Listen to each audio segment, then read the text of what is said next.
At the fringes of perception, beyond the boundaries of your mind, just past the glow of the firelight, out of the corner of your eyes, you will find an edge case.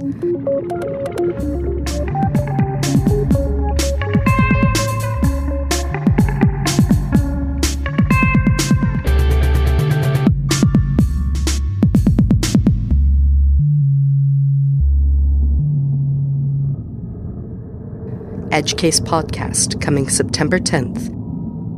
Learn more at edgecasepod.com. Sioux Empire Podcast 141, After the Deluge, with Theresa Stehly. A pathless wilderness, wild, rugged, that was South Dakota. A hardy frontier, far from the paths of civilization. Why die on Mars when you can live in South Dakota? Where fortune beckoned with a glittering smile. I was hauling pigs on the interstate. You were in a red car having a problem with your shirt. And life hung on the quickness of a trigger finger. Podcast Palooza. The Sioux Empire Podcast.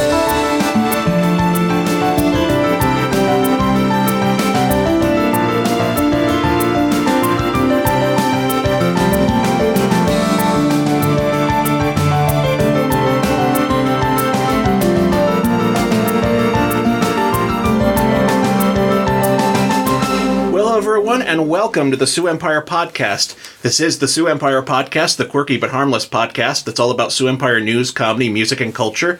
I am your host, Robert Mehling, and with me as always is Seth Glover. Coming to you pre-recorded from the green couch. Natasha Estes. Hey, I'm Natasha Cheeseman. Natasha Buri. Oh, no. Man. Hey, I held out for like 4 months before I made my first slip up on that. I usually catch myself. That's okay. That's because I keep them both on the face. It's true. It's very good. I blame you, really, for my screw up. No, just kidding. Update everything or don't update it at all. Also joining us is City Council member Theresa Stehly. Theresa, welcome back. Thank you. Great to be here. We were going to talk to Theresa here in a little bit, but first let's get into some headlines.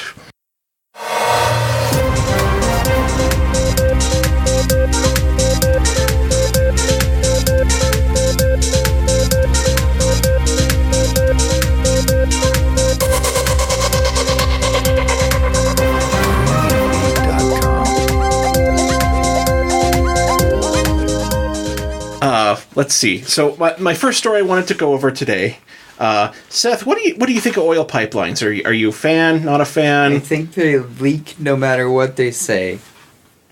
This is that's a thing. What do you think about suing people for protesting them?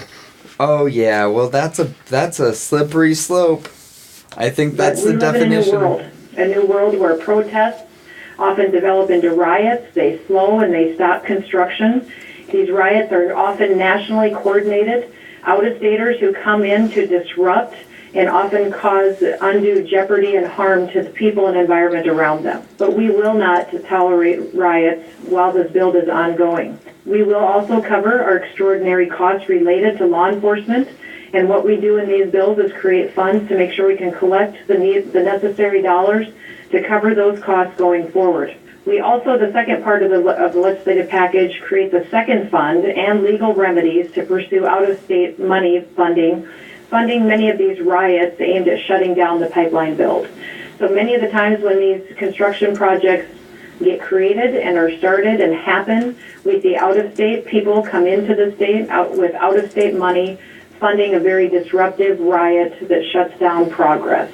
And this second piece of legislation that we put forward today allows us to go after them and those money funders to make sure that that does not happen here in South Dakota.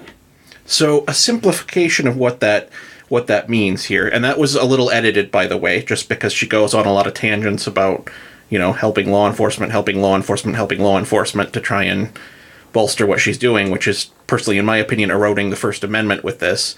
But, first off, let's talk about her claim that what she's referring to is the North Dakota pipeline protests. So her big theory is that George Soros is funding it. And she says that later on in the press conference. So reporters in this teleconference actually like call her out on it, and someone we're familiar with, Mr. Todd Epp from Kello Radio News, in particular asked her about that claim. How sure are you that Soros and other groups like his are funding these out-of-staters that, for example, went to North Dakota? Quite sure, Todd. Okay, and is this from FBI, from DCI? I mean, can you at least say the law enforcement source of that information? No. That, very informative there. Great case. Well made, So let's, what are the implications? What is the impact of this bill that they're talking about? Basically, anybody that supports anything that's anti-pipeline can be sued by the state of South Dakota and the pipeline. Yeah, Natasha. This reminds me of chastity class at the Catholic middle school, where holding hands was a sin because of it could ultimately lead to what dancing is a vertical impression of a horizontal desire of. That's what it reminds me of. Like, you can't peaceably protest because it could lead to obstruction of progress, and blah, blah, blah, blah, blah, which is subjective to what progress defined as, which reminds me of that Pirates of the Caribbean scene where the guy's like, we should free her because she will grant us boons. And Jack Sparrow's like, well, whose boons? Your boons? That's what it reminds me of. So y'all know. To be fair, everything's a sin at church school. But anyway. But we digress. Sorry, wait, what? Oh, right. No, that's okay. Let me say, this thought just occurred to me. Yeah. When we talk about protesting, because our country was based on a protest. Yeah. Think about that. Those people that participated in the Revolutionary War, they were protesting. Yep. Blood was shed. It was messy. And that is the spirit of our country. We may not agree with the subject of the protest, but our rights to confront government and what they're doing is a sacred thing. And we were talking in the Republican Party. I'm a Republican for the record, but there's all this concern about outside money coming into our state. We're talking about it with these initiatives and referendums. We've got to keep this outside money from coming in and supporting and helping the efforts to move forward. And what I've said to my colleagues and my friends in the Republican Party is, why aren't we so concerned with that same outside money supporting political candidates? We don't have a problem with them accepting money from God knows who. That's true. I mean, I wonder if Noem has ever taken out-of-state money before. Never ask a question you don't know the answer to. Oh, I know the answer to. Okay, that's why I know you do. Well, that's the joke. So I'm going to err on the side of citizens' rights here, and this all kind of comes along with we're kind of heading towards a police state where government will tell you what's right and wrong, and you just quietly go along. And I'm thinking also about the civil rights movement. Didn't people from the northern part of our country head down south to help walk in these peaceful protests, which became violent at times? But we wouldn't have had the civil rights movement if people hadn't been able to come from this state to another state. So just the pretense that the premise that we can only have energy within our own state is not life-giving for our citizens. Yeah, and the one of the sound clips here I'm going to get into points out that this would also apply to people in state. If you're giving aid and comfort to anyone at a pipeline protest, and I'll play the clip here, you are subject to lawsuit under this.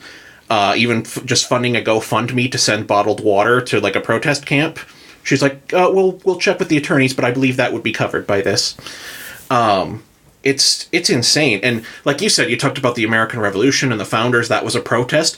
Guess what? They made it the First Amendment. It was the first thing on their list of to-do is make sure people can protest and speak out about something. with that legislation, I think I remember at DAPL there were like GoFundMe accounts set up for people's supplies at the camps and stuff. Would that allow you to go after people who fund the GoFundMe? I believe it would. I would leave that to the attorneys to decide, but it would allow us to go after individuals who knowingly fund those types of riots. So that would include individuals who post like bail for those who got arrested or get gas money and that sort of thing. We'll get back to you on those specifics. The bill does not specifically say that we would only go after individuals out of state. If someone came in and committed violence against communities, against people, and was doing damage to equipment during the build, that would be of grave concern, and they would be, this legislation could possibly impact them as well. And correct me if I'm wrong, but I believe that the people who suffered the greatest hardship in that North Dakota protest were the people themselves who were protesting. Oh, yeah. They endured horrific conditions to stay there to say, this is important to us. Yeah, they got water cannoned, rubber bullets. I'm pretty sure somebody got really shot, didn't they? Well, one woman lost an arm because they fired like exploding tear gas or like a flashbang or something like that at her.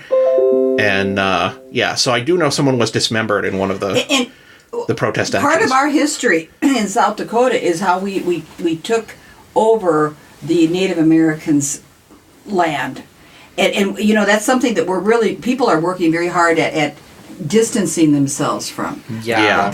And so this almost feels like the same thing in the sense that, you know, Father knows best and we're going here and just back off and never mind that it might happen to be in the reservation land. We're just going to usurp anything that we think is going to, in our opinion, is progress.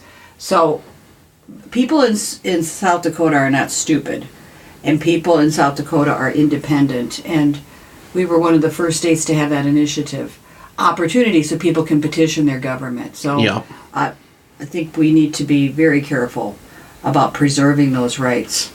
Yeah, I agree. I just think I think this law is, and I know it probably won't hold up in any courts because similar legislation has been attempted in other places and the courts basically laugh them out and dismiss any kind of charges.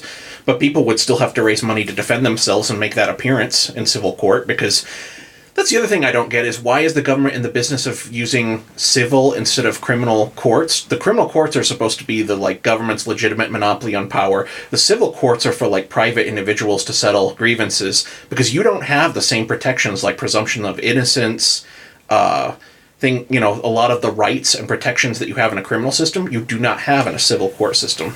Let me also say something's coming into my mind, and I don't get into state and national politics very, very often, but I just want to give a shout out to our former governor, Dennis Dugard, because, and I said this to him at a meeting towards the end of his term, but I appreciated the way his leadership with our state, because he was able to maneuver through things with a kind heart. And so I'm praying that Kristi Noem, that his essence will cover her, that she will step into what he... Take from that example. That he had.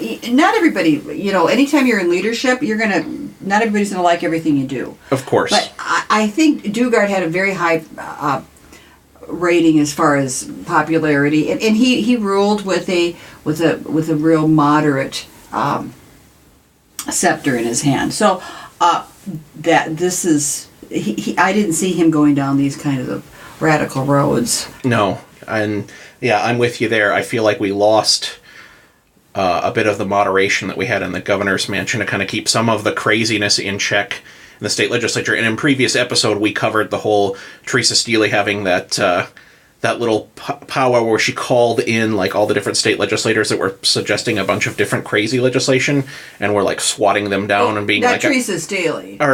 Yes, you do. Yeah, Theresa Stehly's the person sitting in front of me. Not. It would be hilarious if you did have a summit where you called in all these state legislatures and told them what for and whatnot. I might call them on the phone.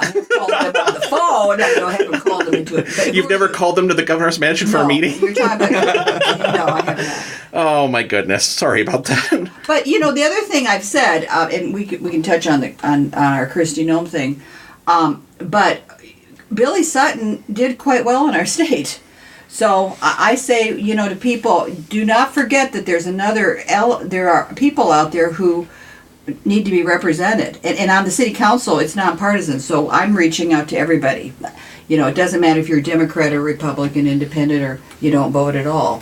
We're here to serve everybody, and I think that should apply to our state government as well. Yeah, well, I think that goes to what you're saying about South Dakotans being, smart, is that they don't vote based on what they register as, and that's why Billy did really well, like you said. And I don't know, Kristi Noem is like the governor that I can see her like wanting to impose like some sort of like 3-strike minimum life sentence sort of thing that's it just to benefit private prisons in South Dakota sort of thing. That's sort of how corrupt I think she is. Well, and how little she cares for the civil liberties of her citizens. Well, and to give her credit, she's going across the state and visiting these towns and reaching out to people, which is good, because you need to stay connected and listening to the average citizen. And the hardest thing is, as an elected official, is listening to those people who don't agree with you. That to be able to do it with a loving heart and a listening ear and say, tell me what your concern is. And we're all learning at all times. But when you get a defensive attitude that says, you do it my way or you're not going to be in the room, that's not a good thing for anybody. Sounds like that's how Kristi Noem operates. Well, and here's my second story I wanted to cover with Kristi Noem is everyone's been on social media has been following with bated breath the whole industrial hemp bill that the legislature passed and that Noem vetoed. My family is all like solid Republicans anymore. Some used to be Democrats, but they're all Republicans. And, this made them very upset. I have a lot of Republican friends and Democrat friends. I can't find I literally can't find people who are like, this was a bad bill, other than Kristi Noem. She's like the only person I can find anywhere that I question is like, because this wasn't marijuana. This wasn't, like recreational drugs. This was a third crop, a cash crop for our farmers here in South Dakota. Something as a history guy that I point out all the time to people. Hemp was the #1 crop in South Dakota in 1945. It was a huge boon and a cash crop for the state. It grows here naturally and wild. This is like its natural environment and grows fantastic here. So it doesn't grow primo, but see, there you go. You're making Noem's point in getting it into drug culture instead of agriculture. I'm talking about agriculture here. But she's not. I don't know. I want to show you guys a video that she made announcing her veto, which in the era of social media, this must be a thing now that they need to make a video to promote the fact that they vetoed. So it used to be you just signed it and put it out and then reporters reported on it. Now you have to make like a video with dramatic music. Let me show you what I'm talking about. Because this is a little absurd in my opinion, but here goes. South Dakota is not ready for industrial hemp. Today, I'm vetoing the measure that the House and Senate sent to my desk. And I just want to say the veto branding iron thing that her lieutenant governor made for her is ridiculous. Because I would think with a veto, you're trying to be like, I don't agree with you. What happened to reasoned disagreement where you could just be like, I don't agree with this bill. Here's why. No, you've got to do a dramatic, you were wrong to support this. I have a branding iron in my office and we're going to veto your bill with the branding. I don't know. It just seems like an extra poke in the eye, especially for something that's so divisive as this, where, like I said, I can't find a person that agrees with her on this. Let me tell you why. First, we aren't ready from a law enforcement perspective. Our drug dogs will hit on industrial hemp just like they do on marijuana. They smell the same. They will test the same. This is false. Our officers alongside a road will not have the tools they need to be able to tell a crop from a drug. We're just not ready. Second, we're not ready from a federal perspective. I've been talking. When she was a federal legislator, she passed the Farm Bill that made this possible. She was instrumental and made amendments to said farm bill that allowed this to happen. So when she's saying, like, the Fed says we're not ready for this, she's talking about what she did. With Sonny Perdue, our Secretary of Agriculture at the national level, we won't have federal guidelines until late in the fall of 2019. Without those federal guidelines, farmers won't be able to really know if a market's available to them. That is not stopping any of the states surrounding us, which are all considering this, and most are passing. They won't have insurance available. Also, finally, it's interesting that this conversation has changed from being about farmers to being about the CBD oil industry. That is a drug that's unregulated, unapproved by the FDA, and it's derived from cannabis. This is no longer a bill about agriculture. This is a bill about the CBD industry. My decision to veto this bill is not based on speculation. It's based on fact. And South Dakota is not ready for industrial hemp. No, put that back. Put it back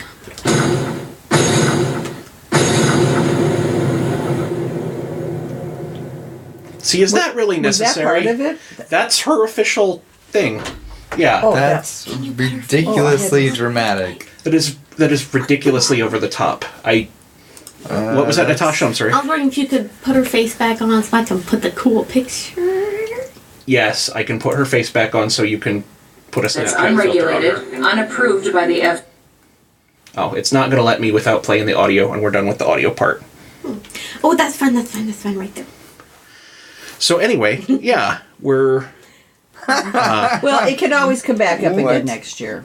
Yeah, I know, but... Well, no, I know. So the reality is it's over. So... It's frustrating, and I'm somebody who was kind of like neutral on her because I kind of felt like she was a better choice than Jake Lee, but I feel like the next time she runs as an organization and as a person, I'm going to be a lot more like, down with Noem. This is why she's being so aggressive so early on in her campaign, is because she's just playing to get that next... She's worried about getting primaried? Well, and a lot of things can happen in 4 years. This is true. So yeah, well, she's coming on strong real early, and I think it's just going to be more of this. Well, and for her defense, she's the first woman governor we've had. Hey, I didn't say it, but she is overcompensating. Yes. Well, she's.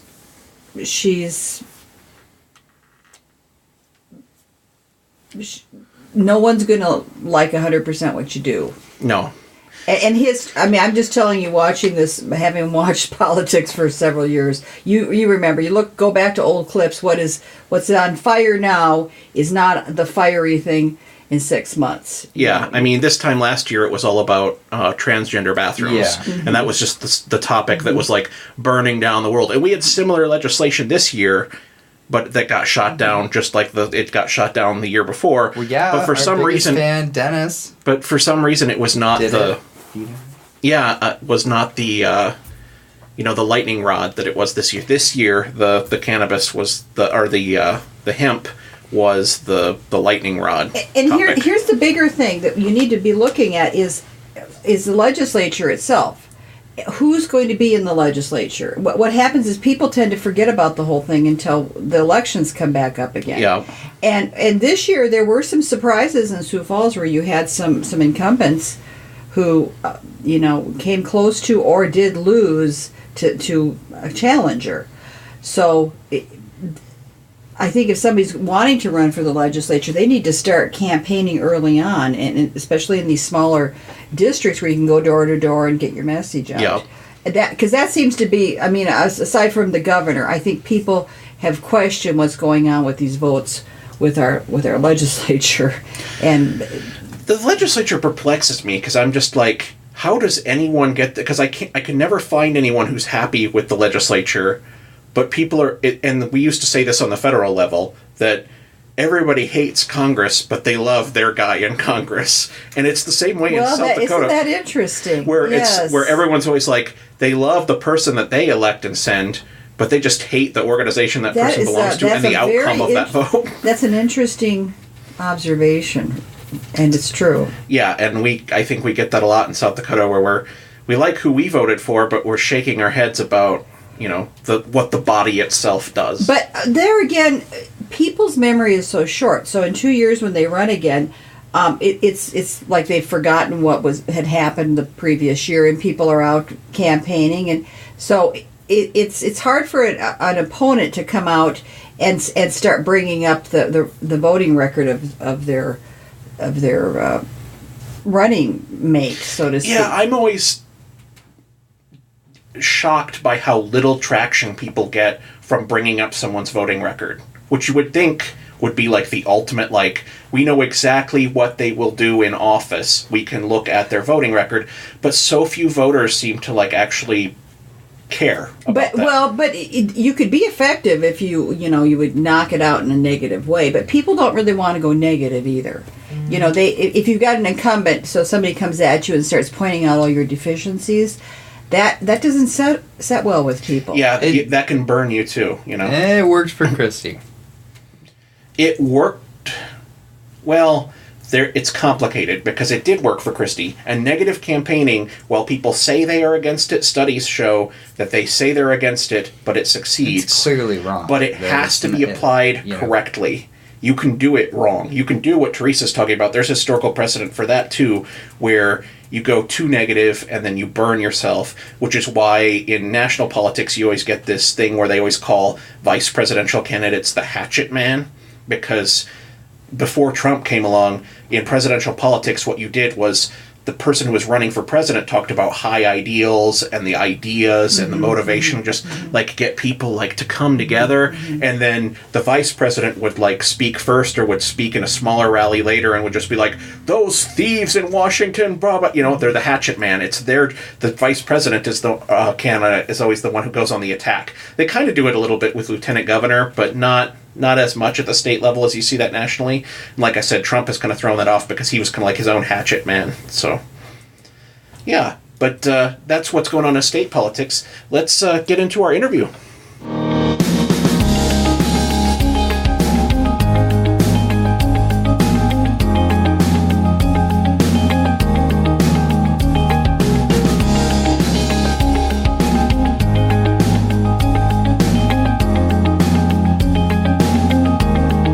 Theresa, welcome back. How's it going? Good, great. I'm excited for spring. Oh man, it just can't come soon enough. Other than I'm hoping the snow melts in an orderly and timed out fashion so as not to overwhelm us.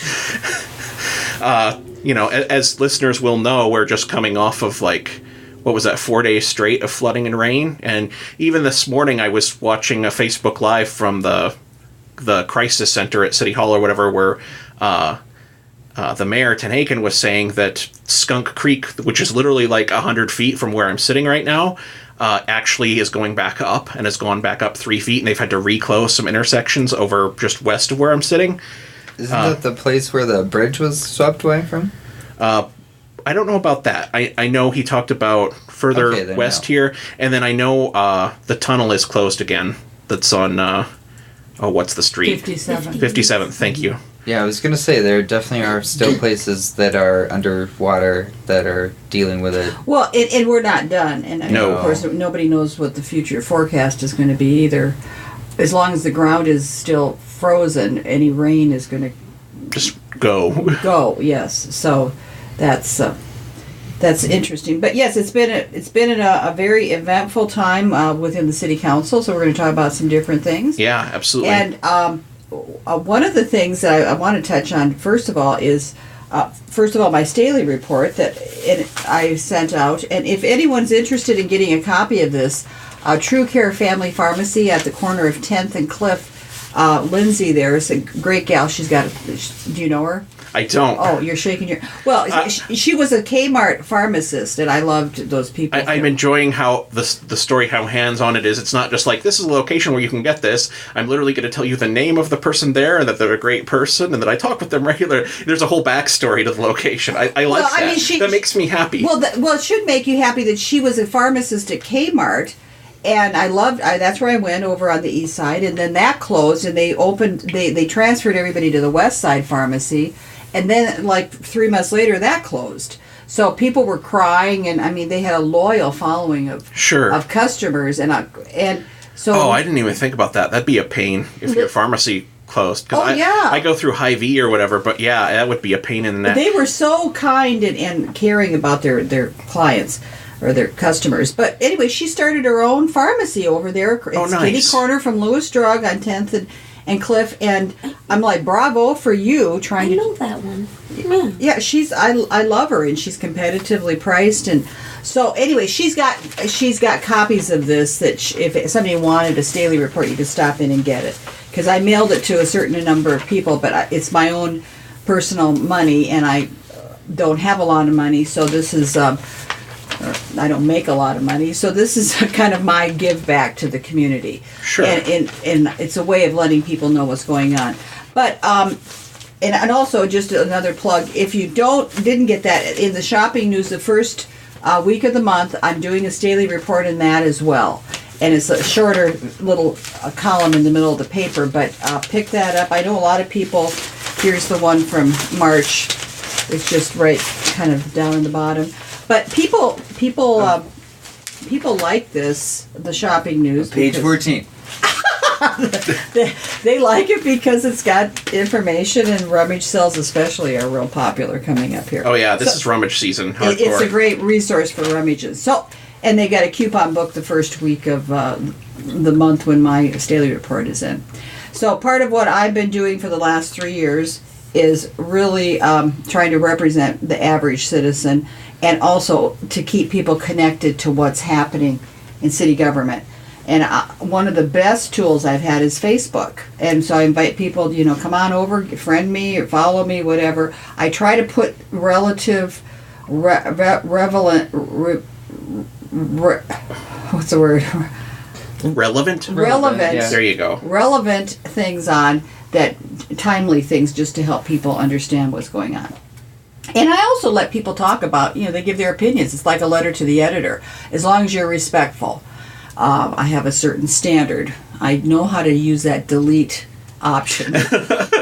And I do. And you're not afraid to use it. I'm not afraid. I was trying to give a warning, but people step over the line. And then there's those troll people who come around. They're the worst.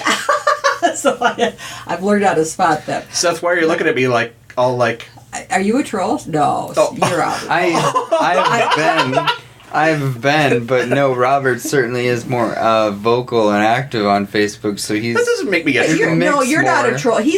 Trolls are people who are edging at you, and they're trying to... there's not any friendliness to them.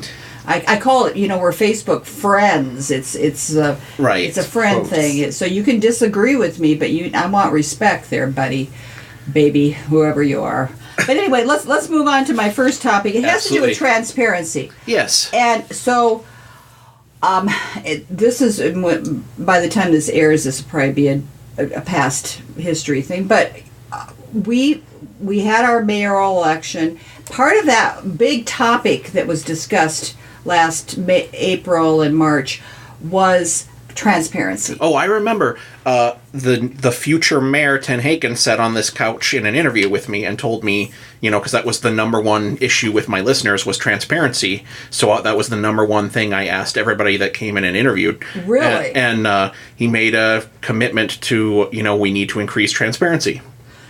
And I interviewed him as well. And I mean, that's what I'm about. That's what I wanted.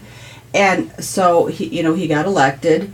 And I will say that I think coming from the business environment that he was in, he was the CEO of a very successful company. ClickRain. His perspective on running an organization is different than mine would be. I keep saying to him, government is the people's business, it's the people's money, and they have a right to know. And Paul, I think, is more into, we're grouping together and we're going to talk about this back here and then we'll come out and do it out here. Well, I'm about, the people get to understand the process as well. There shouldn't be a closed door conversation, closed door emails. There's very few things in city government that I think are confidential and should be kept from the public. And I've actually got two issues about that. Councilor Janet Brecky wrote about it, and Councilor Starr. They also are with me when we talk about we want more information for the public. Let's keep this open. Ten Hagen is not he's kind of still, the jury's kind of still out here. Anyway, he developed this event center study group, and he put it out there that you could apply. We didn't know anything about it, so 100 people applied. People are interested. They're going to study the bird cage and the arena and everything. And so he picks 13 people. That's great, and I actually, in front of my Stehly report, I have their names. I mean, the people who were chosen, they're high-profile, successful people in our town. But then it comes out in the Argus article that the meetings will be closed to the public. And his deputy chief, T.J. Nelson, says, well, sometimes you have to close the door to get things done. Did you follow this? So then Tenhagen tells the Argus reporter that Joe Snevey, or it was either Tenhagen or T.J. Nelson, which is another problem because Mayor Tenhagen came in. He has 2 deputy chief of staffs, and I've said to them, you're not the mayor. The people elected Paul Tenhagen. They didn't elect T.J. Nelson, but these people have a huge amount of power over him and his decisions. And they speak for him, and they come to meetings in place of him. So they've been in meetings with me, and it's like, I wish our mayor was here. Well, we'll tell him what you said. Well, I'd rather have him in the conversation instead of you. I mean, and not that you aren't okay, but how often is that happening? I think it's happening a lot. I mean, just like from your personal witnessing experience in meetings. Oh yes, I'm hearing it from other council members and I mean, he's always got them with him, and that I liked Paul. I met with Paul before he was elected. People heard from Paul. They want Paul, and Paul's essence. But anyway, back to TJ was telling the media that, I mean, he's speaking for Paul, and sometimes it's Paul. It's hard to know who's speaking for whom.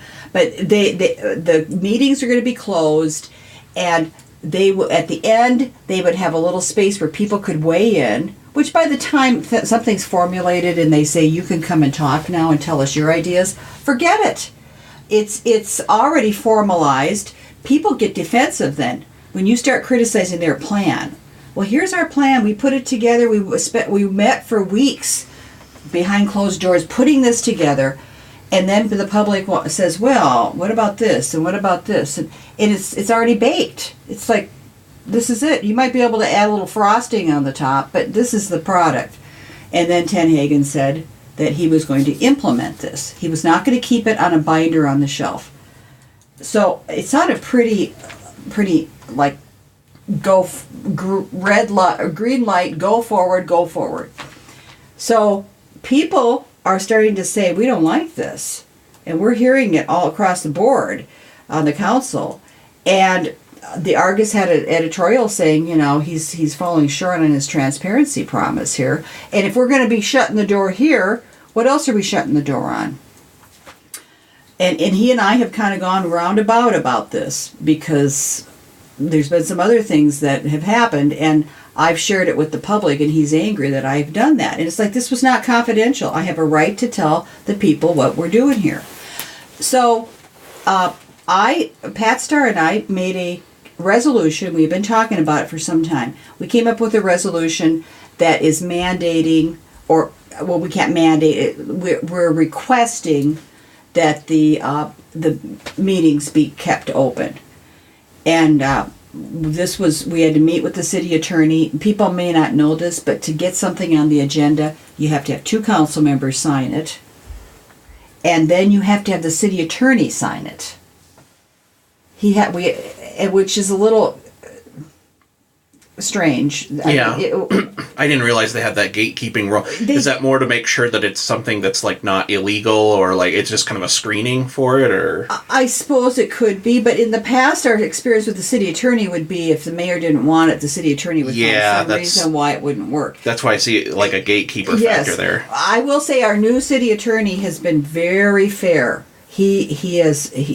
I've praised him, and I've praised Tenhagen for hiring Stacy Koistra, because he's been very fair. So anyway, we got it signed off with him, and wouldn't you know, the very after he signed it, the next day Star and I did a press conference to announce it. And wouldn't you know, that morning of the press conference, all of a sudden the task force group decides they're going to have them opened. They voted to and sent a letter out that morning that they're going to open up their meetings. Which is good. Yeah, I mean that's kind of what you want out of it, but they shouldn't. It shouldn't be. And I called the head of one of the chairs of it, and I said, you know, a citizen shouldn't be voting on whether that group is open. It shouldn't be up to the citizens. It really isn't up. It's not up to the mayor. It should just be open. And as a city council, the resolution we're proposing, and we're going to vote on it Tuesday, March 13th, I think it's going to pass. But we're just making a statement that we're affirming that meetings are open. These task force meetings, public facility meetings are open to the public. It's a good thing. Absolutely. So we got that. And then Councilor Starr and I also are responding to this huge concern that we're hearing across our community about the streets, about the potholes. Whoa, are they terrible? They're terrible on the way here. My goodness. I never heard so much concern. Them so much. And people are reaching out on Facebook. They've emailed me. Is the city going to pay for that cost of my blew 2 tires out? My front end alignment is whacked out. My axle broke. People are having to swerve into other lanes. I don't know if I haven't heard of any accidents yet. Yeah, I haven't yet either, but I could imagine it because I was swerving pretty good just to not hit them right here on Ebenezer Avenue. So I hit a car outside, but it was Rob's. Oh, good. Well, we're fine then. So the mayor, I saw on there were 2 things. I got an email or a Facebook message from a person. It was like pleading. When I got that, it was like it just hit my heart. And I thought, when people are reaching out to me and saying, what are we doing here? I mean, I can't just say, well, that's public works deal. I'm a proactive, activist kind of person. What can we do? And then Paul Tenhagen had on his Facebook page that same time that our guys are, and I suppose some women, the street department's overworked. They're just exhausted. And to bring them donuts and send them thank you cards. They needed this affirmation. And I'm thinking, wait a minute, if they're that overworked and overtaxed, they need some help to get this job done for our citizens who are very concerned. So I created an ordinance that is going to allocate $500,000 out of a surplus that we're just told that we have. We've got extra money. I really should be cutting back on the taxes we're collecting, but we've got extra money now. So why not you hire some workforce, whether it's penitentiary workforce that's very reasonable, and have them come and help fill these potholes, or just something temporary. I think don't start with that one on the pitch. Don't start with the inmates. No, we already have. Oh, we're already using them. No, Tenhagen's already met with the warden. He's already. We're they helped fill sand, huh? Oh well, but where did they do that? That's at their facility, right? That they filled the. No, these are work release people. Okay. That they used to do the Scoop It program. That's how I found out about it. Yep. They have to be supervised, but these are guys ready to get out. And they used to pick them up, and they would go to these low income people's homes or people who were disabled, and they would shovel their sidewalks. It was a great thing. Yeah, it was a great thing for seniors. And they had to discontinue it because the state and the penitentiary said, we're not going to pay a supervisor anymore. So I met with the warden last year about it, and I'm like, what can we... It was before the election for the mayoral race, and I said, how can we harness this workforce? And he was so excited. You have to have somebody supervise them. So he said, we can handle chainsaws. These guys are trained. They can do asphalt. They can paint park benches. They are already helping, like the fairgrounds. They can help with nonprofit agencies. So they were being used to help with the sandbags just recently with the city. Okay. So they can do that. Anyway, we just came up with this ordinance where we'll be voting on it again on March 13th to allocate some extra money to get these potholes filled in. Even if somebody suggested filling them with gravel, just putting something in there so there's not a big hole. Yeah, I drove across a pothole just on the road 3 blocks away from here, and I hit so hard, and it just felt so jagged, anyway, sharp of edges that I was like, I wouldn't be surprised if my tire's flat, like when I go out there. Like it was, it's crazy. It's crazy how fast this shit just pops up after a storm in South Dakota. Like, boom, your roads are destroyed. I can't remember a winter we've had that has had the freeze thaw like this one, which is what causes them. It's just that our conditions this year they're like perfect conditions for pothole. Well, yeah. It was like 2009 around Aberdeen was like that, because there was one road to Westport that was a different road after. Well, but people are asking the question, what the heck, what quality are we putting into these roads when we're building them? And it'd be good to do a survey of other communities to say, how do they hold up? Are we using the cheapest materials possible? I have pondered and wondered that too, so I am glad that question has been raised to you, because you'll actually look into it. Did either of you see the comment actually on your thread, Theresa, asking about the potholes? Did you see the comment from someone that said that they had worked in Germany with like a road department or something like that, and they said in Germany, that whoever builds the road, the contractor has to guarantee it for 10 years? Yes. They have to guarantee it for 10 years. And if anything goes wrong with that road, before that, they have to, at their expense, fix it immediately. We've run across this within our city government several times where there's no warranty. We just had the Midco Aquatic Center. They gave us this, they do the yearly report of how it's doing. I saw that. They said that the year warranty is off. They got a 1-year warranty on the facility, on the important structural parts, and it's done. So now the city has to pay for the repairs, and I'm like, who's negotiating these contracts? If I even the siding that I put on my house, I got a extended like a 5-year warranty or something. From the company. I chose a company that's going to stand behind their product, and I think in city government, maybe any government, there's kind of this haphazard, whatever. It's a constant, assured revenue source. We don't really care. It's not our product, our money. And we need to be taking that more personally to say we're going to stand up for the citizens to make sure they're getting a fabulous product. Let's look at our sidewalks. I live in a house that was built in 1949. My sidewalks are still in great shape. The city came out and replaced those corner ramps. They put in replacing them with the ADA ramps, and they had to they replaced some panels. Okay, they started cracking the next year. They're flimsy. Yeah, so I'm like, what are we doing differently with cement that we did?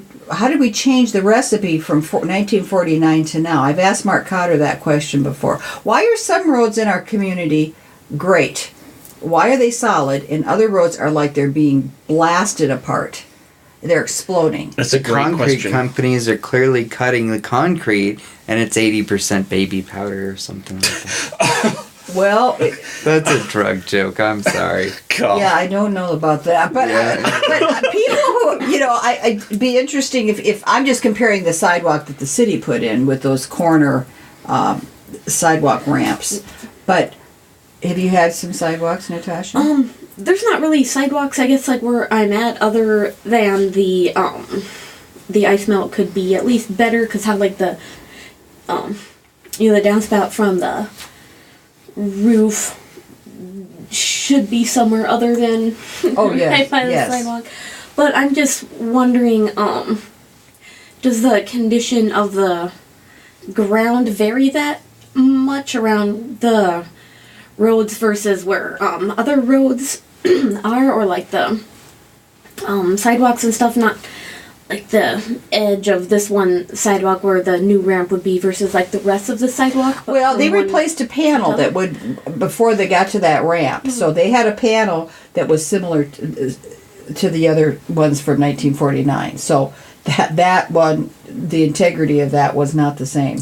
But like maybe from this part of town where this road is to another part of town, like the ground is harder here than over there, and maybe the different digging and other construction that has been done in the area changed the ground and like dirt quality to such an extent that no matter the qualities and labor, I guess, quality of the materials being put there might not have the same effect as different ground. I'm just curious because I don't know. But wouldn't you think that would be the responsibility of the site preparation of the contractor then, to make sure that the base of that road is going to be something that's going to endure? Would that have any, I guess, would like zoning stuff and all the politics and whatnot involved with that play like a big role into where roads necessarily go as far as like city planning and like this is going to be housing and like, well, what kind of housing, blah blah blah, and who gets to apply to live there, blah blah blah, are the kind of businesses that would be best there versus who's going to end up living there, or the kind of, I don't know, the kind of people that they want to like bring into the area, like families or like we'll have it industrial, retail, or residential, I think is basically. Well, you know, like the different kind of like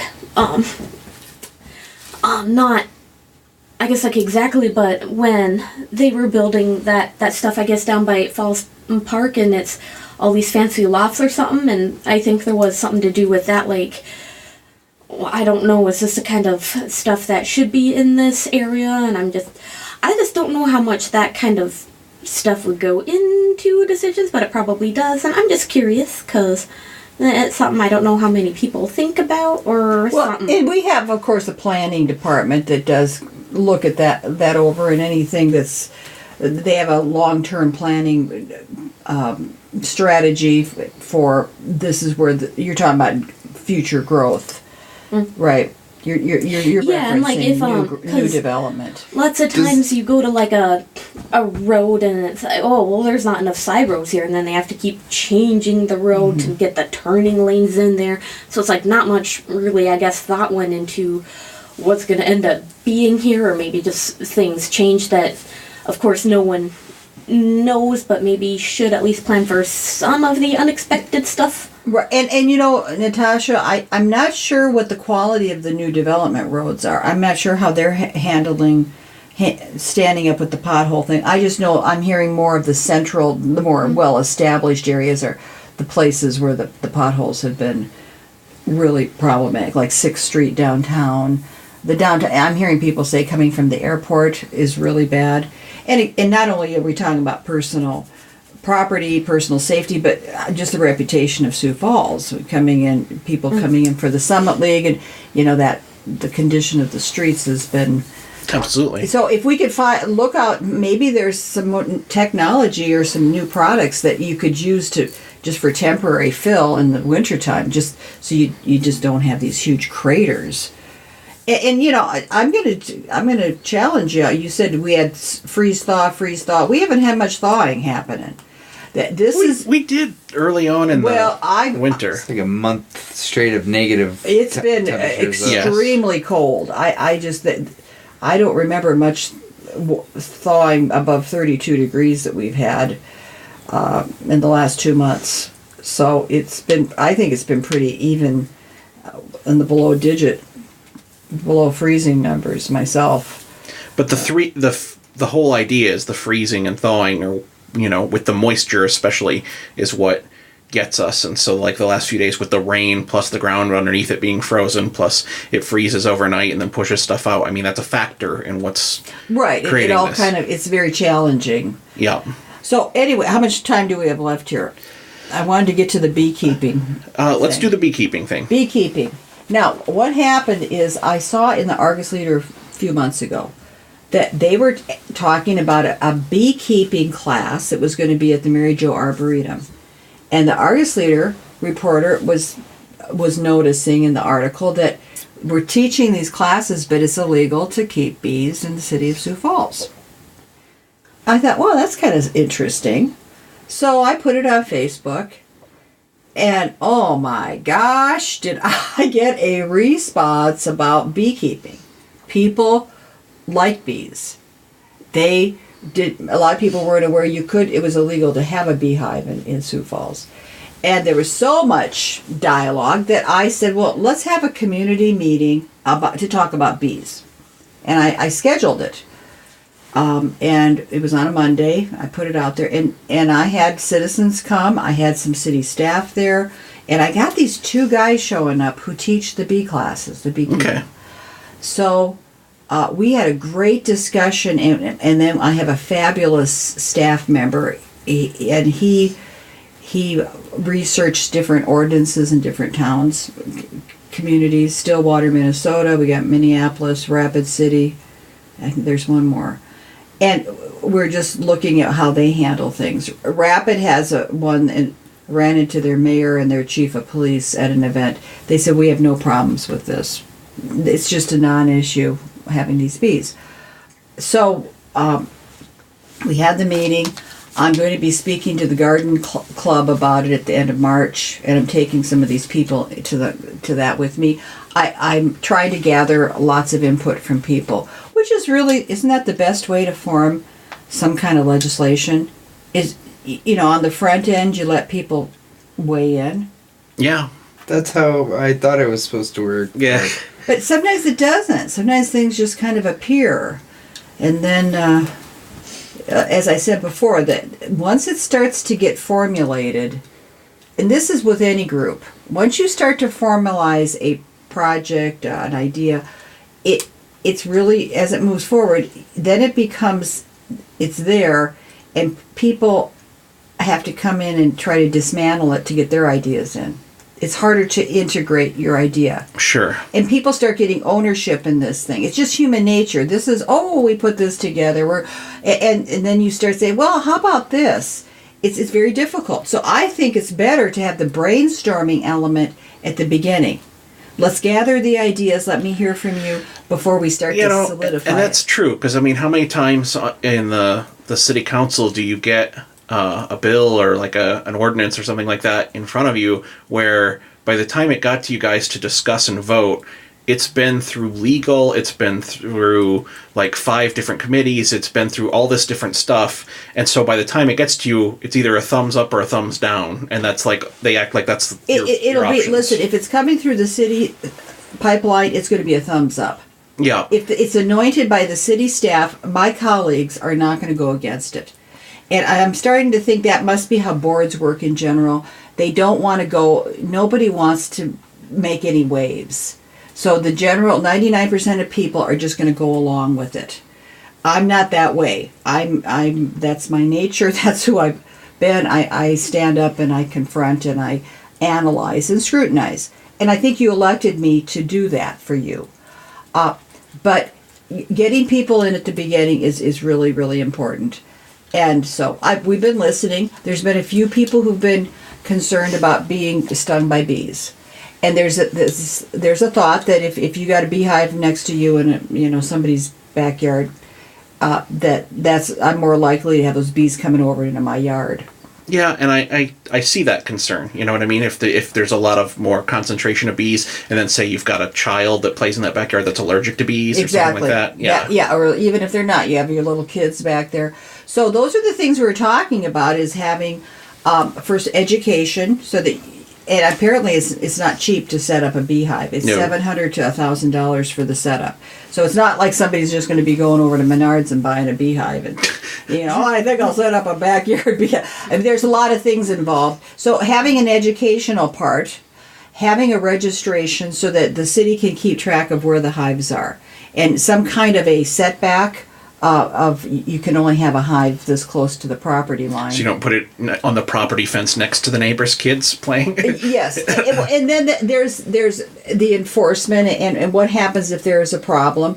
We were talking, we just had a meeting with our city attorney last Thursday morning, and we were talking, throwing this around about do you have to send out a notification to neighbors within a 300-foot radius, or is it just a complaint? I mean, do you want to know if there's a beehive if your neighbors have one next door? Do you have a right to know if your next door neighbor? But how far does that go for notification? Sure. 2 blocks away, do they get to know you have a beehive? If the city is aware of where the hives are, I think that's an important thing. Yeah. So we don't have 5 hives in one too close together. But there seems to be, people are excited. And, we do have a problem with honeybees being, jeopardized. Yeah. Yeah, that's a well-publicized issue with that. I like the idea of the, when I was younger, I would have been very skeptical, so I was afraid of getting bit by a bee, or stung by a bee, and I don't know, I thought it was pretty cool. Last time I was in the Twin Cities, I stayed at the hotel that's attached to the Mall of America, and one thing that's cool, if you go into the restaurant to that place, they have honey as part of a lot of their dishes, and they have a giant rooftop bee apiary built into that hotel. That's a very urban setting. You wouldn't expect it, but they have a giant apiary up there, and all the honey that they use in their recipes in that restaurant comes from their rooftop That's apiary. That's a great story. I'd like to have you come to public input and testify about that. Okay. When we bring it up.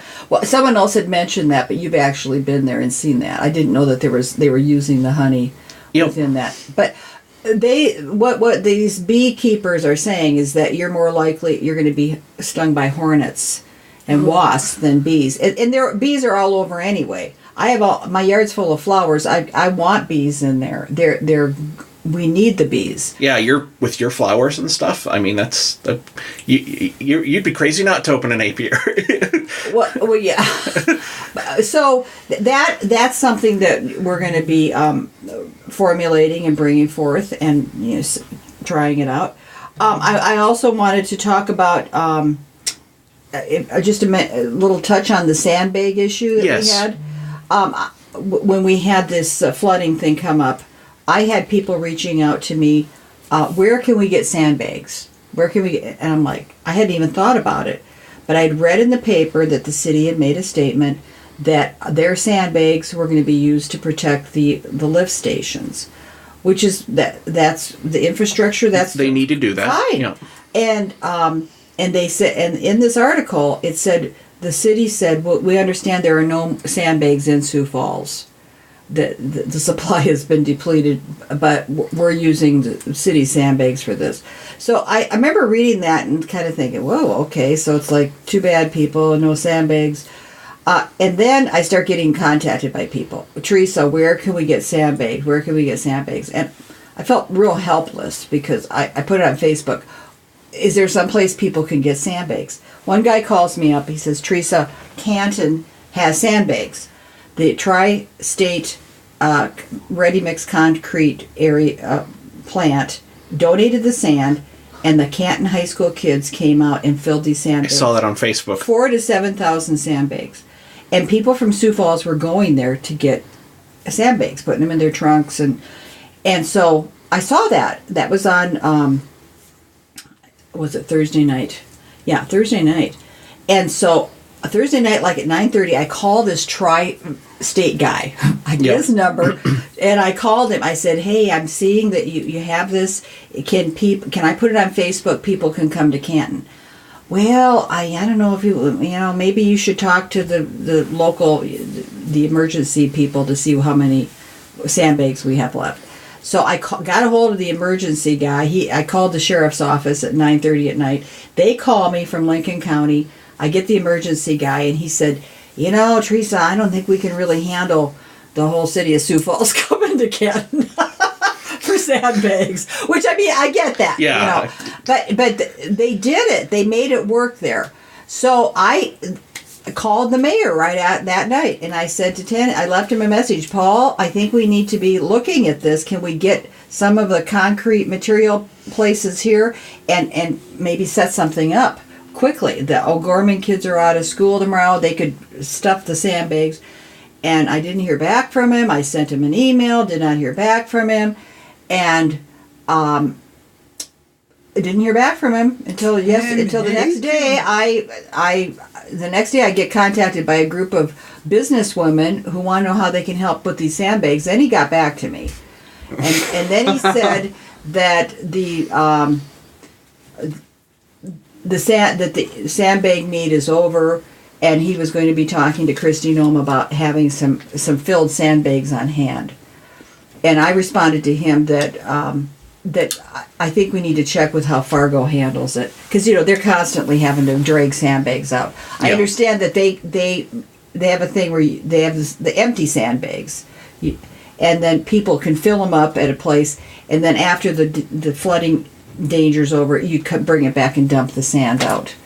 But it's something to think about, that we need to provide for our citizens, and just to say, well, too bad, you're on your own. I think we can do better than that. Yeah, I'd say that's a pretty clear idea that you have there. If Fargo's doing that, then that sounds pretty reasonable to set up. And yeah, I don't see why he'd need to talk to Kristi Noem about something for Sioux Falls, but... Well, and again, we got this extra money, the surplus. So I'm amending my ordinance for the pothole, the extra supplemental money for pothole repair. I'm going to add to that a sandbag relief. And maybe we need to just buy some of those sandbags and just keep them on hand. We certainly would have a place to store them someplace. In that city center, our new building with the third floor is empty. We could store them up there. And I mean, I'm laughing, but yeah, absolutely. It's a big open space. Well, and they're lightweight. I mean, if they're and then if we have a problem, then maybe make it a thing where I'm thinking, is it my job to reach out to Sweetman Construction or these concrete places and say, would you be willing to donate a pile of sand for people? I certainly will do that. It'd be nicer if the mayor did it. Don't you think more appropriate? Probably. But we're all leaders, and we're all supposed to be solving problems that we hear coming from our citizens. Is there an emergency response or a disaster recovery board that... Well, the city hires. We've got a guy hired to... Is he from out of state? No, he's been around.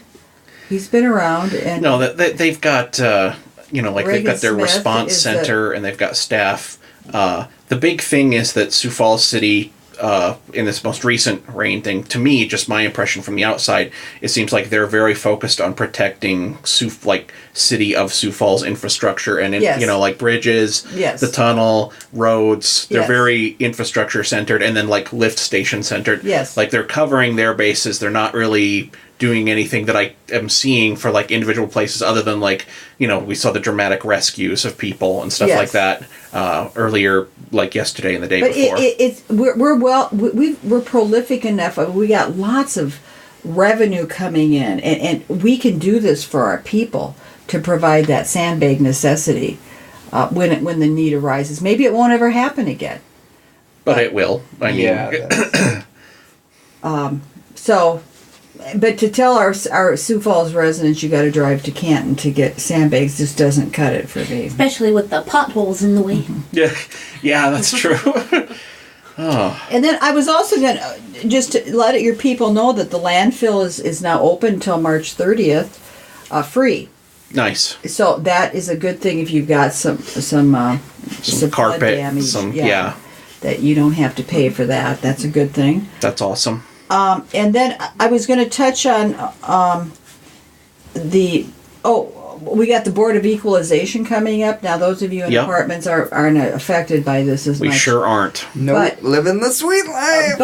But for people, we on the council will be sitting for hours listening to people bringing in their concerns about their assessments. And that's the tax bill. When they send that out, they say your house is... Point of information. I thought the county was more involved in like property tax assessment and stuff like that. I didn't realize that was something that the city got. Well, the county Board of Equalization, or the county Director of Equalization, they go out and they do the assessments. Yeah. Okay. So they're looking, and in Lincoln County, they're actually going inside of your house. We're going into their homes. They'll come to your house and say, we want to come in and look around. Now, what the hell? Yeah, and some people, yes, they have a right to do that. Is this the old property taxes back in the day? You remember when states back in the 50s would have property tax where it was actually like on your personal property, like, well, you've got 2 couches and 1 TV and stuff like that. I don't think they're going for. No, they're not doing. I know they're not doing that, but that's what it sounds like. If they're going in your house. It is Lincoln County. So what's going on in Lincoln County? Well, you've got very expensive homes. You've got it's the life of the rich and famous over there. It's big. So if you've done some kind of renovation, if you've got marble countertops and what kind of floor coverings, they want to get in there and kind of look around. So it is like that. They are looking at... Well, but not your couch, but they're looking at the stationary parts of your home. That seems like it's getting super invasive to be like, what kind of countertops do you have? And you don't have to let them in. You don't. If you don't, then they just guesstimate. Yep. And they burn you. They guesstimate. So, now... In Minnehaha County, they're not coming in our homes because we don't have anything to see. They're not. They concerned about that. So they're assessing our home values, and people. Let's say your neighbor's homes sold for $200,000 each, yep. and there's the same house as yours. And your assessment comes in at $230,000. Yep. That would be alarming, right? Somebody says that you got it wrong, county. So they can sign up and they had until last Thursday to do this, and they can say we want to contest our assessment. Yep. So then they got a board, and it's the council members and the school board member, and we had to sign up and commit to. See, I didn't know there were city council members. I figured it was county commissioners or something like that. I didn't know it either. No, we sit there. The mayor's going to be on one of them, and this will be my 3rd time doing it. And people come in, they get 5 minutes, and some people will just come in and say, "Well, I think my tax is too high, my assessment's too high," and then that really doesn't. You don't get too far. But people will bring in pictures of comparable properties that have sold, and they have done their homework. And I frequently will offer, I'll say, I make a motion to set it at blah, and I'll pick a number in the middle between what the county director of equalization said and what the citizen wants. So I try to be open to that. Yeah. So what happens is, if they come through us, we hear commercial properties, and one of the things that happened one year, this developer came in and he had purchased these bare lots for $60,000 a piece, and then 3 months later he got his assessment bill for $80,000 a piece. Why did he show up to tell you about that? That's good. No, it's not good, because he had to pay taxes on. He's getting taxed for that much. They're saying he paid $60. That's market. He paid market rate. That's the great part about assessment, is that it's completely divorced from what its actual market value is. It's not supposed to be, but realistically, I get it. It is. In Minnesota, when I was a homeowner and went through all of this, in our neighborhood, the houses.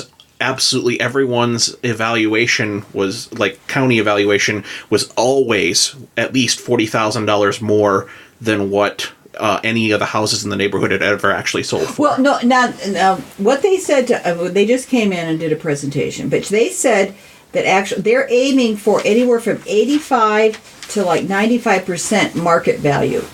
So it is driven by the market. In theory. And so I keep saying to them, well, and of course they admitted that we're in a bubble. I mean, homes are through the roof. That's part of why I'm guessing you're having a little more traffic in assessments than in previous years. And I don't know how many they had before, but I said if the market falls, and your home, instead of being assessed at $200,000 and selling for $200,000, what if it sells for $150,000? Then are we going to lower all those assessments? See that? And but anyway, the guy who came in with those lots, I'm telling you about, the council and the school board member, we all voted to to lower his assessment because that's what he had paid for it. That's awesome to hear, because when I lived in Minnesota and was a homeowner there, they didn't make any claim like we only assess 80 to 90% of market value. They didn't have a value they gave you like that. Really? They're just like, this is your assessed value. It's always going to be around $40,000 more than what your property's actually worth.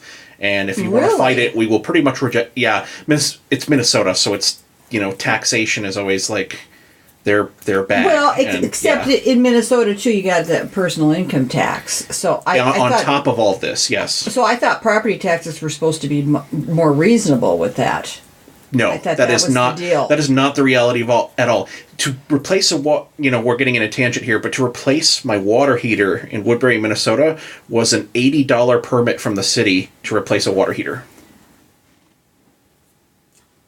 Fees and fines. You see, that's and that's what I'd like to avoid here. Exactly. We want the Board of Equalization. They come in to see us, and if they don't like how we've ruled, then they can take it to the county. Then the county hears it. Okay.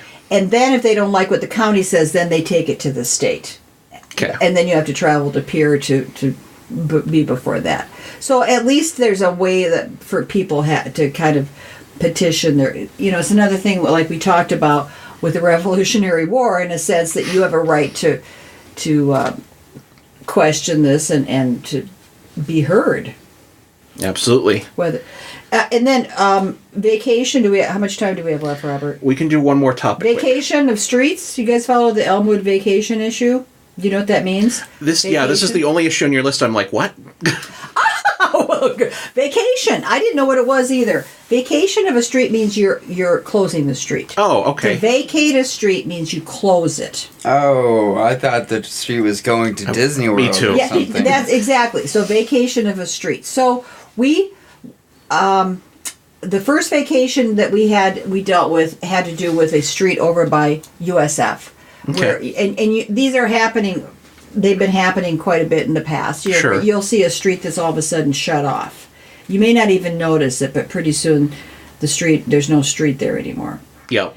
And so I teach at USF, so I recused myself. That's what you're supposed to do. If you've got any kind of a personal connection or a financial connection with a vote issue, you're supposed to get out of the room. Yep. You shouldn't be voting on it. So I didn't participate in that. USF wanted to close off something for whatever. I didn't even get into it.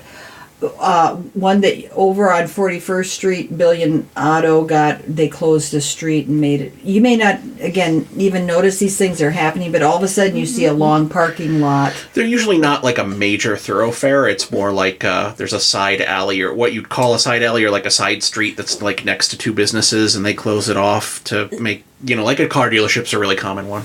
Go ahead. Yeah. Oh, I know, like the Lewis Drug used to be in that Billion on 40. Yes. Personal libertarian thing, like, would that, potentially, I guess, have something to do with the street vacating? Because now that a different property needs more of that space, they're going to have to make different access routes to their space for customers and probably, like, the fire trucks and stuff. Is the motivation primarily due to businesses? Well, I think a lot of times it's been due to business. Well, yes, anything that's got a campus, so like car dealerships, universities, as well as businesses. Yes, like hospitals. Yep, there's a good one. So one that came up was over. There's a viaduct over on 10th Street on the west side. And there was a church on one side, and then there was just nothing on the other side. And it was a street that Euclid. It went to nowhere. Sure. It ran into the bridge. So they wanted to vacate that so that they could have a parking lot for this church they're doing down. It's you may not have even noticed it. It's kind of below the bridge. Sure. So to me, that was a no-brainer. Right. It's not a street really, but it was. But what happened is if you drive by the VA on 26th. There's Crippled Children is there. It's called Lifescape now. It used to be the Crippled Children Home. Sure. And it's on the south side of the street. So there's a street called Elmwood there. It runs through and over. There's some lovely neighborhoods in there. And Elmwood runs from 26th to 41st. And then we have Kiwanis that does it a few blocks away, and Western Avenue. So you've got these 3 roads that run through. And then when you drive into the neighborhoods, they're kind of windy and they twist and turn. Sure. So the Lifescape came to us last summer and said our VA park. We have a partnership. We have a parking lot across the street. Our employees are parking there. They're not going to renew our lease. We need more parking, and they had been purchasing the homes across the street to the west of them. And this is another issue that I've got with development here. So they purchased the homes, and they moved the homes out and cut the trees down, and they didn't own the homes on the other side of the block. So those people are kind of freaking out because they're like, "Wow, what happened to the other side of our block? Yeah, we didn't know you were taking these homes out." It's almost rezoning, where you're. But it hadn't been rezoned exactly. Yet. They did it with this, thinking this is all going to happen. Okay, so they had two things they were asking us: is to take that area they moved the trees and the houses out and let them put a parking lot in it, and then they wanted us to close the street and they could have even more parking lot. So it would be this whole area.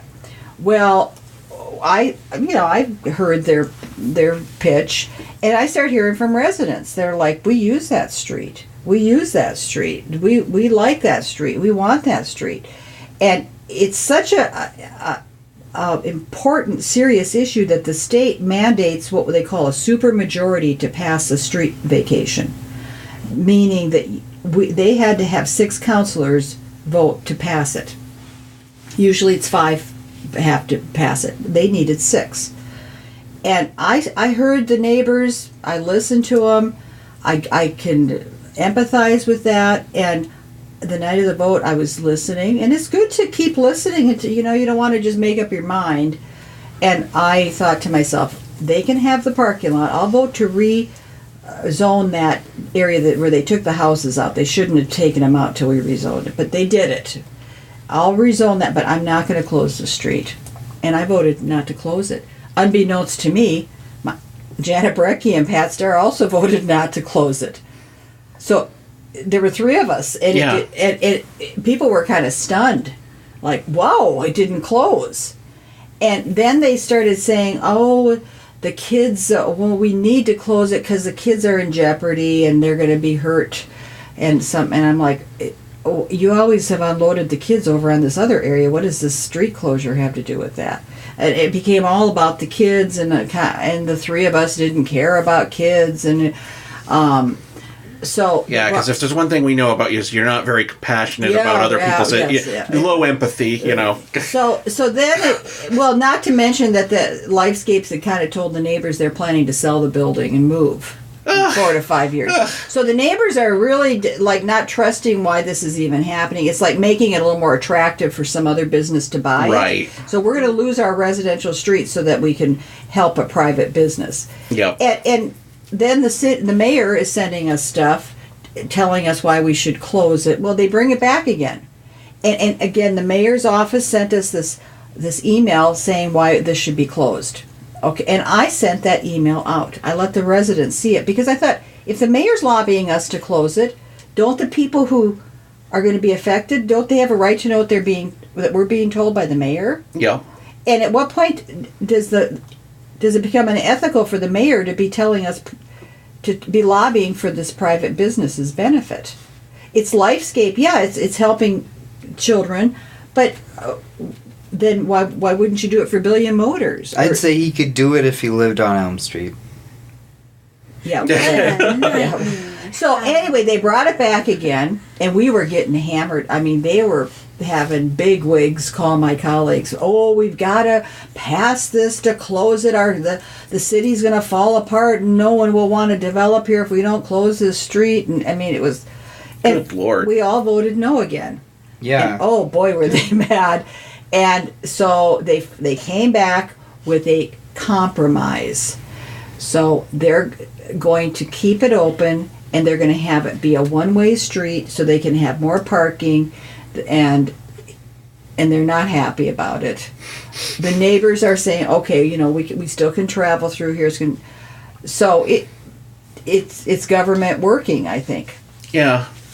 And like you said, it sounds like the houses were torn down, and it feels like there was a lot of bad faith there with the whole, like you said, before it was even zoned, they had taken out houses and trees and because in the past, what's happened at City Hall is when the planning department says, "Yeah, we're going to get this done," it gets done. So go now. There's 3 of us on the council who are saying not so fast. Yeah, we're not just going to go along with this. We're scrutinizing things, and another issue that I'm very concerned about is the homes that we've been losing over by Sanford and McKinnon. I live over near in that area. I've watched neighborhoods just disappear of these little homes that a first-time home buyer could buy. We'll never replace these homes. They were nice-looking homes. Yep. And it's at what point do we say to these big hospitals and these entities, take your development on the outer perimeter? They've already started doing it. The heart hospital's out there. Yep. They've got their behavioral health center out there. That instead of saying, well, we were going to just take out 20 more homes here, that again will never be replaced. Yep. So it's the growing pains of development versus respecting the integrity of neighborhoods. And if you're living in an apartment and apparently you like it, right? That's good. Do you ever want to buy it? You've had. I'd rather be in a house, but just eventually. Okay, but let's not make home ownership such a. It's a drag, man. What is? Home ownership, man. Are you in a home? No. Then how do you know? Because my brother had a house and now does not because it's a drag. See, with a lot of the people from our generation, it's like, part of me, it's like I want a house, but by the same token, part of me is not as much in a hurry as I was when I was moving to a suburb and getting my house going and starting a family and stuff in Minnesota, because it's like, and you'll find that a lot with people like my age and younger, where... how old are you, Robert? How old am I? 30, younger than me. 35. You find that home ownership is not as big a... Part of it is that we all have a lot of debt, or a lot of us have a lot of debt to deal with. Yes. First-time homeowner, like those cute little houses in a neighborhood like you're talking, are the perfect, first-time homeowner houses. Those are all disappearing all over the country. Yes. So this is a national trend. I'm not just talking about, my friends or something, but national trend is that they're moving away. They would rather live in, a downtown location that's, pedestrian-friendly, and you get into, the whole sustainable cities movement and stuff like that. But it would be interesting, people your age, how they feel when they start having a family. And True. if you got 2 or 3 kids, is that still as much fun living in an apartment as it is? Well, I don't know. And then you have... I'm just saying, that's probably a big factor is whether they have children or not. Because, you're throwing down an anchor there. Because raising kids in an apartment, I just think would... And that's what we've got people in Sioux Falls having to live in apartments. And then I just don't think that the quality of experience for kids in an apartment is the same as having a neighborhood. No. And riding your bike down a sidewalk and... No. Yeah, apartment kids are different. No. Sorry. No, there's some wonderful children who play around out here in the parking lot and stuff, but it's it'd be fun if they were in a house by a park with a yard. No, absolutely, yeah. Everyone wants that environment. I mean, that's why we live in America. We want part of that American dream, middle class existence. But I mean, it shouldn't even be middle class. I mean, I don't think that should be something that you have to have a whole lot of money to be able to get into a house. Have a shelter, yeah. We're doing Habitat for Humanity homes. We're building these things, and housing is just a big issue. It is a very big issue. I have a friend that he's moving on to a new position and got a significant pay bump, and he's got his wife and 1 child, and talking about, like, you know, he's older than me, and he's just like, I've been he's a very hardworking, which is why he got the new position, developer for 15 years. I have been clawing and scraping, and he's just like, after 15 years of working at this, he's like, we're going to be middle class again.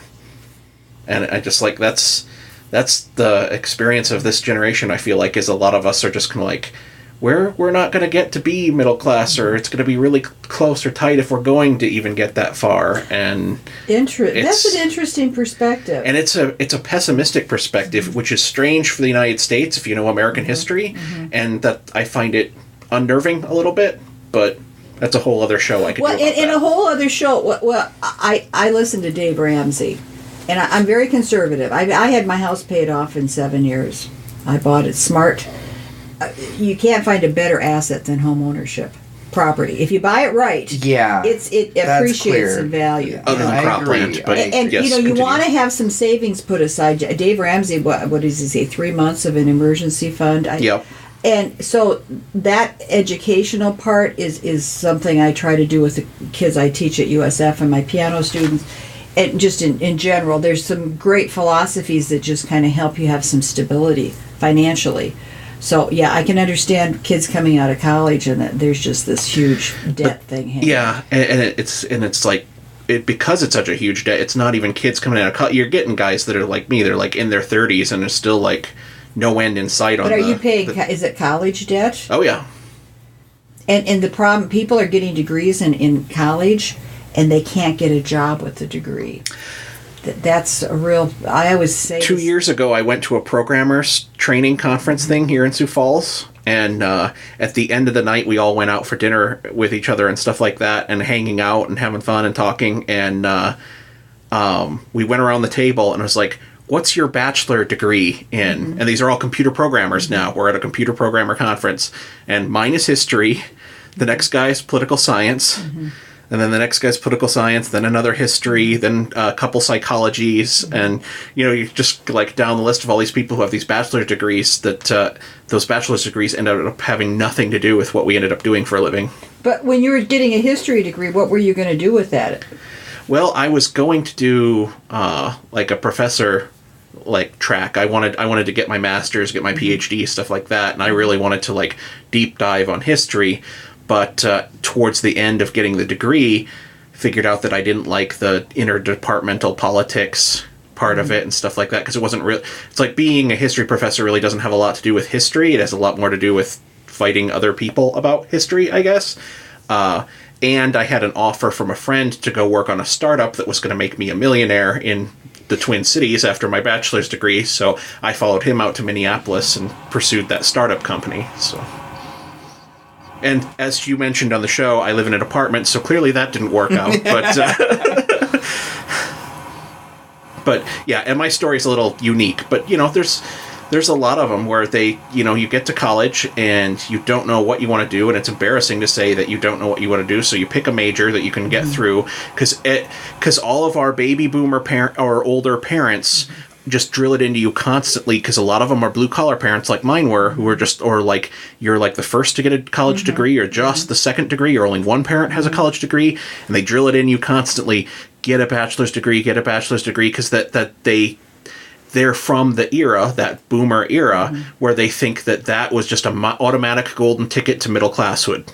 You had that bachelor's degree, and it was true, like up until like the 90s. Having a bachelor's degree was such a huge advantage that you were guaranteed some kind of like good job. It was a good thing to have. And then the whole, it started getting bad before, but then the whole economic downturn kind of turned that all up on its head. And then the college debt balloon that started in the like mid 90s, and especially in the aughts, right about the time I was doing my college degree, college debt exploded. And yeah. Well, my dad was from the Great Generation, and they had, I'm sorry, Theresa, but they had a lot better ideas than the baby boomers do, or at least except for you, every single baby boomer has a lot of bad ideas. And props to my dad from the Great Generation. He changed it up. He saw that I suck at 4-year school, and he was like, you should get a technical degree in something specified. Yes. And That's what I think a lot of people should be doing nowadays. And that's, I mean, obviously and it's correcting. You see that what are the bad ideas people of my generation have? Like, what do you mean? He's saying what I was just saying with the boomer parents telling their kids what get a bachelor's degree no matter what. Oh, yes. That. And here's the deal, that hasn't been the case now for like almost 7-8 years, because even the boomer parents and everyone is wise to it now. Now, with hindsight, everyone is an expert on why it was stupid to get a bachelor's degree if you're not going to use it. Yeah. Which I love hearing in memes from the internet from people who are like pipe layers and stuff like that. It's just like, there's this dumbass that got a bachelor's degree. It's like, I'm glad he failed. Well, yeah, but the other thing that is problematic is that the degree itself is so darn expensive. Well, that's what I'm talking about with the ballooning values. Yeah. That's the issue, is that you are drilled into your mind that you need to get this, but it doesn't matter the cost because it will pay itself off, but it won't. It fucking won't. Well, it's become like unreal. Are we paying for buildings that they're? I mean, why is tuition going? We're paying for stadiums and we're paying for sports arenas and scholarships instead of great the teaching. Rich kids. There's something. I teach piano. I have a piano. Okay, I use piano books. It's a hands-on experience that you're never going to be able to take away from people. Right. And there's some things that learning, education, there's some things that are just basic that it doesn't matter how beautiful the building is. It's the people that are teaching that really make the difference. Do your students have to buy a $170 piano book every semester? No, they don't. Yeah. Just curious. So it's a $300 piano book? No, it's not. Is it a $300 piano fee to pay me? But I was going to say, is it a $300 piano book? This is my favorite one from USD that you wrote. Yeah. Good old. You remember Dr. Hoover? Wait. There's several who did that at USD, but Dr. Hoover was the one in the history department. And what's funny is a lot of people in South Dakota politics know Dr. Hoover because he was there forever and like a huge figure there. But anyway, yes, he was the one that was always famous for when you took his class. It wasn't just that you had to buy an expensive textbook; it was the one he wrote. Well, okay. Now the other thing that I don't think they're doing anymore because of budgetary shortfalls. When I was in school, and I graduated in 1976. So high school? Yes. Okay. We had. Yes. I don't know. It wasn't that long ago, really. Okay, it was just around. So, but there were guidance counselors that we would talk about what we were interested in. We got lots of direction. They came in and gave us options and educated us. And they're not doing that anymore. So kids are just going out there. Whoa! I knew one gal who got a degree in costume designing at Augustana. Nobody sat down with her and said, there's really not a big market for this when you're done. And I think matching your passion and helping you to say, what is my passion, to what you go into. And I would like to clarify. First off, I love my history degree and what I learned through it and things like that. So I'm not. But you could have been a teacher. But I could have been listen. You'd still making way less. You'd still I don't know. Now that I'm a software developer, yes, I would be making way less as a teacher. Well, I'm talking about back in the other day. Yes, back in the day. But again, following your passion. Yeah. You could be passing that love of history on to young people. Didn't you just have a thirst for knowledge and wanted to be a know-it-all? We need good people. You didn't have Seth. What? No, I thought teaching actually would be cool. You'd be a great teacher. I think you'd be a wonderful teacher. Think about it. I thought about it, but then I thought about a room full of kids dependent on me and became terrified because I can't handle like 4 or 5 nieces and nephews at the same time. I can't imagine what handling a classroom is like. But I don't know. That's a whole thing we could get into. But the thought has crossed my mind. Let's put it that way. But now that I'm in love with programming, that's less of an issue. Good. You found something. But Seth, you're right when you're talking about the VOTEC aspect, or even just journeyman. Whether you go into plumbing, or there are places where you can get a job and you can make money, and if you're smart and you work hard, you're going to be able to get ahead. Oh yeah, the trades are awesome. I grew up on a farm working with tradespeople all the time. I have no qualms about the trades whatsoever. They're awesome. And I think some people arrive and thrive in trades, and they come out with like $5,000 or less or no student debt, and they get like a technical school certificate or something like that, and they make great money, and then they're like own their own business. I have nothing but praise for the trades and trade schools and stuff like that. I just wish, and now that's popular, like with Mike Rowe and different, in the media and stuff like that, they're a lot more like, oh, the trades are just as good and blah, blah, blah. Absolutely. But when I went to school back in like 99, 98, 2000, the early 2000s, it's like, you didn't hear that in the media. So that was a course correction after the Great Recession and after college debt really exploded. But the thing in the popular culture, like when I would have been making that kind of like life decision, was bachelor's degree, bachelor's degree, bachelor's degree. Like your parents would cry if you came home and said, I'm going to do a trade. And they're like, you're wasting your potential. Sure, I understand.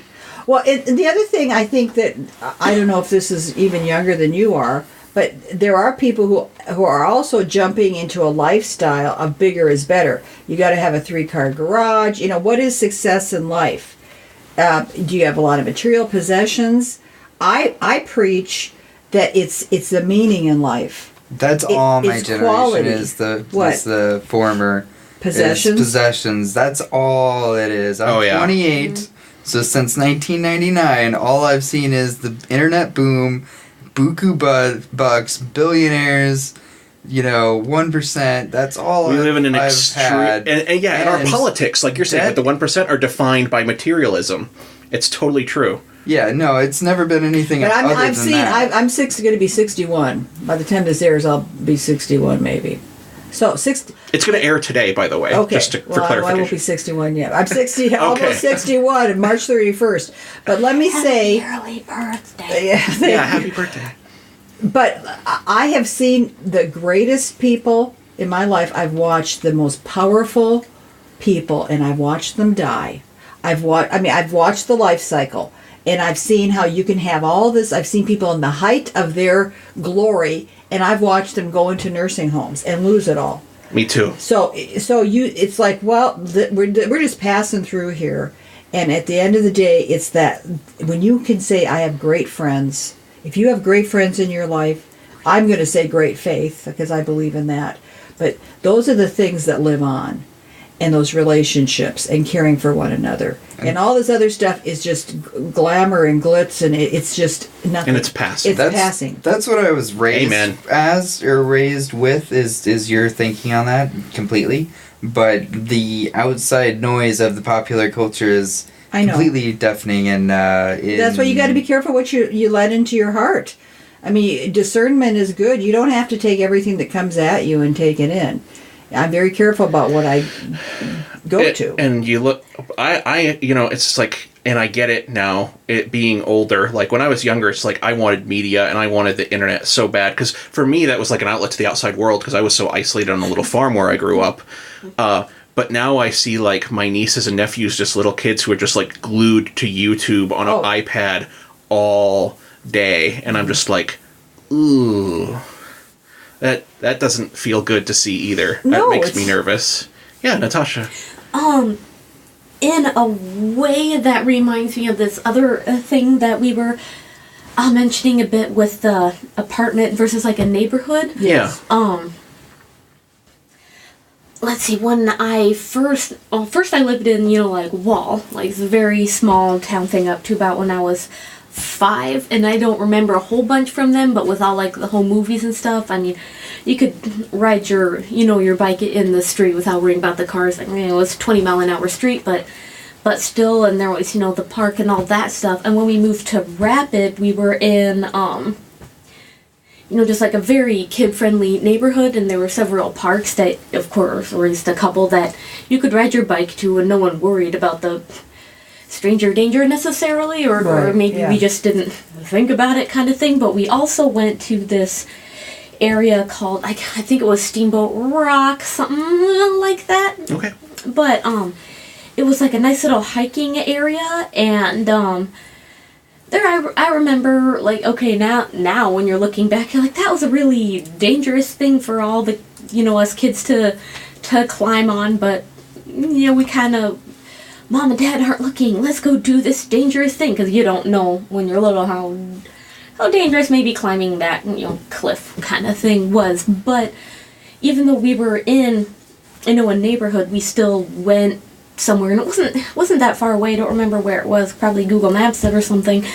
But in a way, it's kind of the same thing as apartment stuff, because it wasn't like a big, vacation thing. It was just like drive a bit over here into this like public area, and in a way that might be similar to the technology glued to the thing, because while if you're in a small apartment or just like an apartment area, that could be like all that you have to the outside thing. That's right. But there might also be the only thing available would be some kind of big nature area to go to if you don't have a neighborhood house yard thing. Yes. Well, and that's kind of a challenge that we have to find ways to provide that for kids, isn't it? In a bigger city area too. And that's why we've got this. We offer free bus passes for kids in the summertime, so they can get to places where they may. That's a good program. I like that. And I'm a huge advocate of outdoor pools and parks and just getting kids outside. It's very important. Yeah, a good discussion. Yeah. Let's see. With that. And good segue. Yeah. And with that, I think we'll do shameless plugs. The Sioux Empire Podcast proudly presents this week's Shameless Plugs. So, Theresa, I think you might remember the deal with this. This is just the promote whatever you've got going on or what's anything. I mean, you kind of already did that at the top where you were talking about where to find your the Stehly report and stuff like that. Yes. You can also just plug anything that you like I guess the three of us will probably do. We have a random thing we like that we'll plug when I think of it. Mine's not very random. But yeah, if you have any Let me think about it. Somebody else. Okay, so I would like to plug that you can call Tenhaken on Fridays. He's there for 2 hours. Do you know what 2 hours? From I think from 10 to 12 on the last Friday of the month. 10 a.m. or 10 p.m. No, 10 a.m. to 12. From 10 a.m. to noon, you can call 367-8800 and talk to Tenhaken. Well, you can set up an appointment for 15 minutes the last Friday of the month. Where do I set up the appointment? This didn't say that. Doesn't it say that? He's meeting with people? Well, yeah, meet him one-on-one. Call him to set up a meeting. Yeah, you're not going to get him. I'm sorry. Thank you. I sped read that. Yeah, a little. Jumping the gun there a bit. You're not going to be able to talk to him, but that's straight directly from the Stehly report. It's some hot news. All right, that's my plug. So now it is Natasha's turn. Aww. What are you plugging? I'm plugging the Spa 2000 again. Go there, pick me. Very cool. Yeah. Okay, let me go now. Okay, you got it. Okay, I got it. It's coming into April. I'm plugging gardening. The garden centers are going to be opening. Go out, buy some flowers, plant a flower. You can plant lilies. There's bulbs available. Walmart, the greenhouses, Home Depot, they're all over the place. Get in there and plant some things. Start a garden, flower garden, vegetable garden. It's food for the soul. It's fabulous. Awesome. Let's see. I don't have anything nearly as uplifting to plug. I think I'm going to go ahead and just go with some movies I've seen lately. Captain Marvel was okay, but I would say save your money, rent that one, and go to Atia, I think, Battle Angel, whatever that one's called, the one that's based on the anime, is a much better female-powered action movie than the Captain Marvel. But that's just my 2 cents. Good movie, and that's basically what I've done lately, is worked and saw that movie. So Thank you again, Theresa, for coming on the show. Always a pleasure to have you. Thank you, Seth, Natasha, and thank you everyone for listening. And we will see you all next week. Plant your garden before it takes a vacation. Yes.